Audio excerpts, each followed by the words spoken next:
Home buying tips for 2024. Thinking about buying a home? These tips will help you to get prepared on your home buying journey.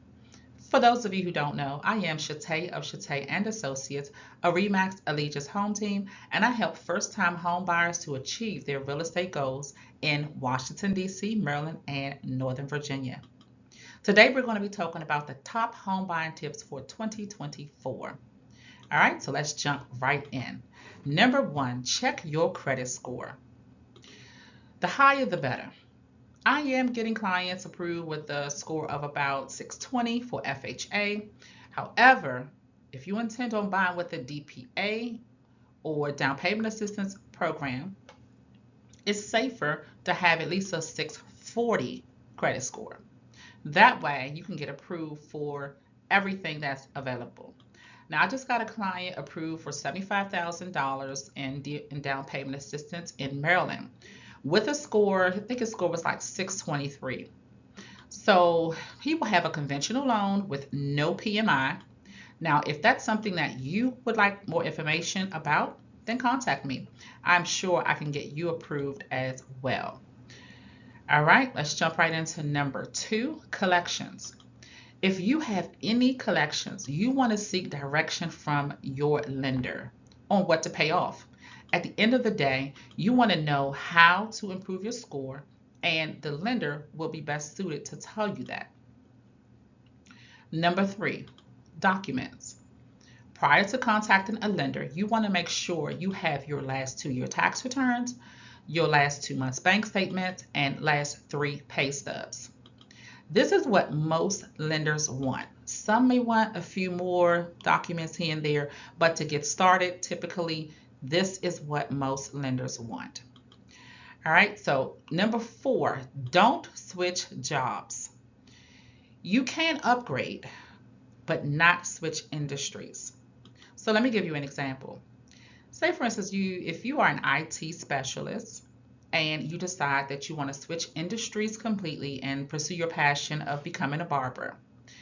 No matter how much you make pursuing what it is that you want to do, the bank will still want you to be in that position for 2 years. They want to see that consistent income. That's what they're looking for the 2 consistent consecutive years. So if you're not making that money, they're not going to pretty much approve you. However, you can upgrade. So if you're in IT and you're IT specialist number 1 and you get a promotion to IT specialist number 5, or within the same scope of work, that's fine, because that's justifiable. You're making more money and everyone wants to make more money, but you just cannot switch industries. All right, so number 5, no new debt. This is crucial.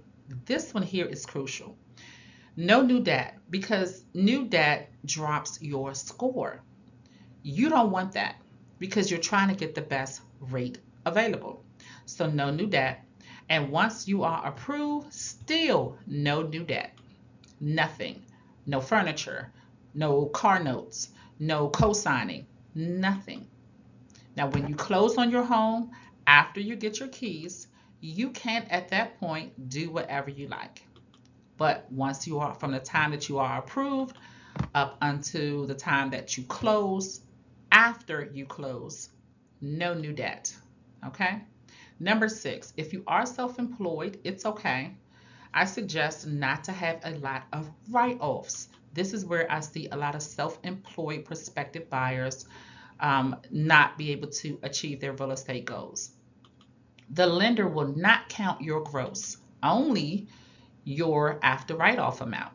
So for example, I had a client that wanted to buy, or was a prospective client looking to buy in Upper Marlboro. His company made about $400,000 a year, which is a good number. And he wanted a big house, pretty much his dream house, on some nice acreage and nice land.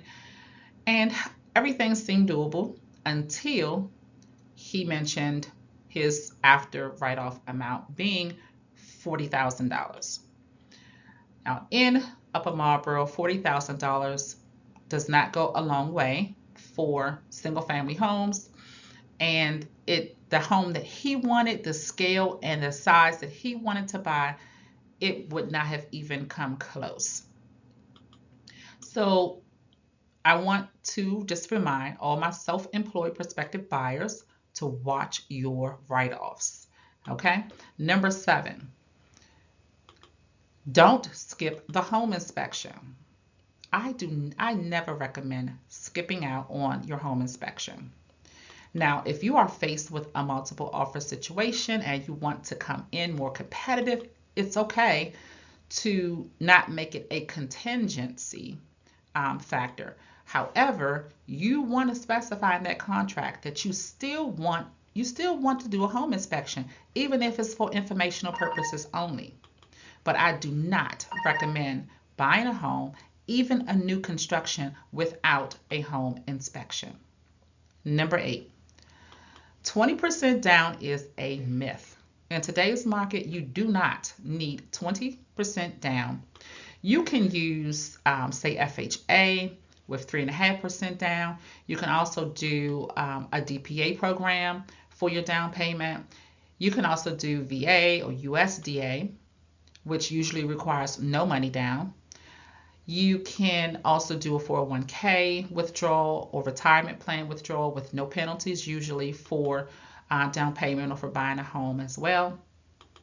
So if you are a first-time home buyer, I can usually get some down payment assistance for you.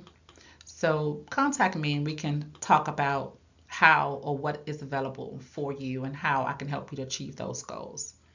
Number 9, don't go into this blindly. Determine your must-haves and or your needs. Be clear on what you want and make sure it lines up with the market you are in and the payments that you want to pay. So think about what you want, think about the market you're in, and think about the amount that you are willing to pay per month. Okay? Those are the 3 factors you definitely want to consider in this particular market. That needs to be a part of your must-haves so that you can formulate your list based off of that foundation. All right, number 10, student loans. Student loans are a major factor when buying a home. It doesn't matter if they are in deferment, it doesn't matter. The lender will still calculate 5% of the total balance. It used to be 10%, but it got reduced. So for example, as of today, if you owe, say, $100,000 in student loans, you can expect to see $500 to be added to your debt to income ratio, even if you are not making payments. Now, if you are making payments, you can provide that documentation to the lender and he will make those adjustments. But if you are not making payments and your loan is in deferment, it doesn't matter. They are going to assess you at 5%. So speak with your lender to clarify the standards centered around student loans. Now, I know in Maryland, I have gotten my clients' student loans added into the home that they were purchasing. There are guidelines that need to be met. However, the opportunity to have student loans wrapped into the house is a good option for many. So if you are thinking about buying a house in DC, Maryland, or Northern Virginia, I am sure I can help you with your home buying goals. Be sure to check out my website, buymyfirsthouse.com, and to like and save this video just in case if you have to come back to it later. Remember to have a great day on purpose. Talk soon.